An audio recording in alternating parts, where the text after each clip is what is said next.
Bonjour les amis, je fais cette petite vidéo de mon petit camion équipé du moteur Lombardini Foch que j'ai eu d'occasion, qui a beaucoup de problèmes de démarrage, hein. Contrairement à ma petite microcar MC2 qui elle démarre très bien, équipée du moteur Yanmar. Pour moi c'est presque les meilleurs. J'ai entendu parler des moteurs Kubota, mais moi le moteur Yanmar, pour moi il n'y a pas de problème, c'est une patate d'enfer. Bon, revenons à ce moteur-là, le moteur Lombardini Foch. Alors, je l'ai eu d'occasion, le mec a fait pas mal de bricoles dessus et tout, etc. Et bon, moi j'ai dû tout refaire, hein. J'ai refait le joint de culasse qui était vraiment mort, j'ai déglacé les chemises, rodage des soupapes, distribution évidemment, voilà.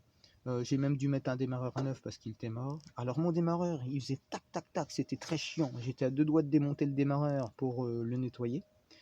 Et en fait, je me suis aperçu que l'écrou de 13 qui tenait le gros câble positif n'était pas vraiment serré à fond. J'ai redonné un coup de clé et maintenant ça entraîne mon démarreur impeccable. Bon, voilà. Alors dessus, comme j'ai dit, j'ai tout refait, sauf la segmentation.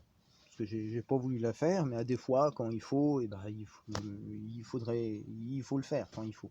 Moi, je l'ai pas fait parce que pour moi, quand je l'ai eu, il démarrait très bien déjà avec un joint de culasse mort. Alors, je me suis dit, non, la segmentation, je la fais pas. Bon. Alors, pour que ces moteurs démarrent bien, déjà, il faut une bonne batterie. Et même un petit coup de chargeur, ça leur fait pas de mal. Alors, je sais qu'il y en a qui vont me contredire, oui, c'est du n'importe quoi, ce qu'il dit dans cette vidéo et tout, etc. Parce que je vais aller plus en profondeur. Mais bon, moi, peu importe, tout ce que je demande, c'est que ça démarre, que ça tourne, que ça roule. Alors, moi, soi-disant, là-bas, c'est une batterie de 40 ampères d'origine. Bon, moi, je croyais que c'était une 70 et en fait, c'est une 60. Bon, moi, je vois pas où est le problème d'avoir une batterie plus puissante, hein, il n'y a pas de souci, hein. Je suis quand même mécanicien auto, alors je m'occupe plus de vraies voitures, hein, les distributions, embrayage, les joints de culasse aussi, il n'y a pas de problème. Et le monde de la sans permis, ben, j'ai appris un petit peu sur le tas, hein. C'est vraiment différent, hein. Mais bon, pour comprendre le fonctionnement d'un moteur sans permis, il ne faut pas être non plus neuneux. Alors voilà, une bonne batterie, bien chargée, des bonnes cosses bien serrées. Sur ce moteur-là, alors l'ancien propriétaire, sur les bougies de préchauffage, il avait fait un espèce de fil avec une cosse, là. J'ai viré ça parce que je présume que les bougies, peut-être qu'elles préchauffaient mal. Parce que, en fait, c'est pas le tout d'avoir du voltage. Il faut avoir aussi des ampères. Les voltages et ampères égale watts, puissance, pour qu'elles préchauffent bien. Alors, donc, j'ai viré ce fil-là, j'ai mis une bonne cosse. Comme ça, je suis sûr que mes bougies de préchauffe sont bien rouges. L'ancien propriétaire aussi avait cassé la vis de débit maximum de gasoil. Bon, moi, je l'ai remise, hein. J'ai regardé, mais quand j'ai vu le prix que ça coûtait, je suis allé hop, j'ai remis la vis et elle sert plus que de bouchon. Ensuite, j'ai compris le fonctionnement de la position des injecteurs. Alors, il y a à l'arbre à cam des maslottes qui commandent une fourche pour ramener la position des injecteurs en position mini. Mais moteur à l'arrêt, il y a un petit ressort qui ramène la position des injecteurs en position maximum, soi-disant pour aider le démarrage. Bon, voilà. Donc, revenons à nos moutons. L'histoire des maslottes qui ramènent avec une fourche la position des injecteurs en position mini. Voilà. Alors, cette bougie-là, faut pas se poser de questions, elle sert simplement comme bouchon. Parce que moi, j'ai retiré la cassette, et pour avoir accès à la vis, j'ai directement percé, j'ai retaraudé, j'ai eu accès à la vis, je me suis pas pris la tête. J'ai la chance d'avoir accès quand même au moteur, parce que j'imagine que sur les petites voitures ça doit pas être évident. Ça doit être même la misère. Alors moi j'ai percé, j'ai eu accès à ma petite vis, j'ai démonté la cassette, et à la place j'ai mis un ressort. Alors il y en a qui vont dire, oui, si tu avais une cassette, faut mettre une cassette, si tu as un ressort, faut mettre un ressort. Bah non, moi j'ai viré la cassette, j'ai mis un ressort. Et parce que pour moi, je pars du principe que comme il y a des maslottes avec une fourche, moi j'ai mis un ressort, je pense que c'est bien mieux, parce qu'en fait, il doit être flexible, il doit être en harmonie avec les maslottes, en fait.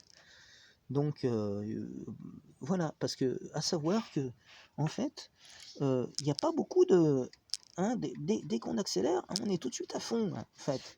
Alors donc, alors que normalement, des injecteurs, il faut que ça soit... Normalement, c'est fait pour la précision.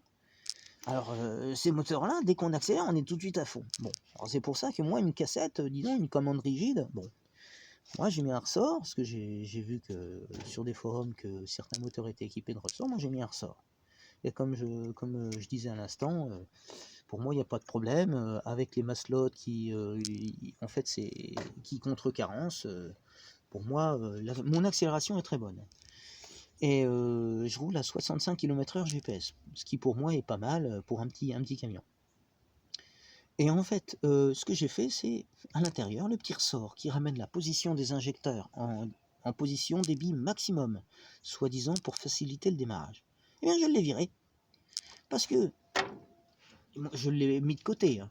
Mais pourquoi se prendre la tête? J'ai viré le petit ressort de rappel de débit position maximum, tout simplement parce que, pensez-vous que quand j'accélère à fond, la position de mes injecteurs vont être en débit maximum, et que cette manette-là, quand elle revient au minimum, que mes injecteurs vont rester en position maxi? Pas du tout. Ce qui commande les injecteurs, c'est une fourche. C'est une fourche. Alors donc, forcément, que j'accélère et que je relâche, eh bien, ça revient tout seul. Et au contraire, ça m'aide au démarrage. Parce que je préchauffe, et en fait, je peux contrôler directement depuis ma pédale la position des injecteurs. Si j'ai besoin d'un petit peu plus de gasoil, j'accélère un petit peu plus, il démarre tout de suite. Voilà.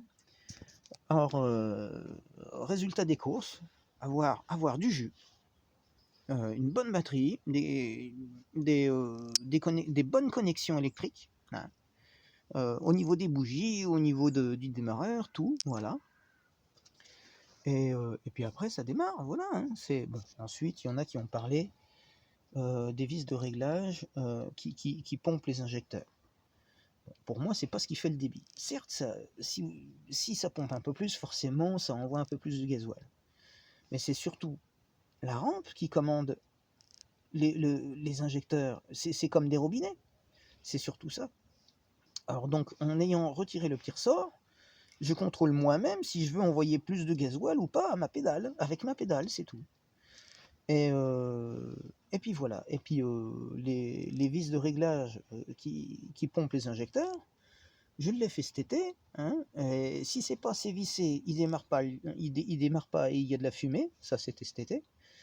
Et ensuite, si c'est trop vissé, ça peut peut-être vous envoyer trop de gasoil et vous brider en vitesse maximum. Voilà. Bon, moi j'ai fait plusieurs essais pour trouver le bon réglage, parce que il y avait une technique pour démonter les injecteurs sans dérégler, et puis je la connaissais pas, je l'ai su qu'après sur internet. Voilà les amis. Alors bon, il y en a qui vont critiquer, certes, d'accord, mais moi du moment que ça démarre, c'est tout ce que je demande. Voilà, bonne journée.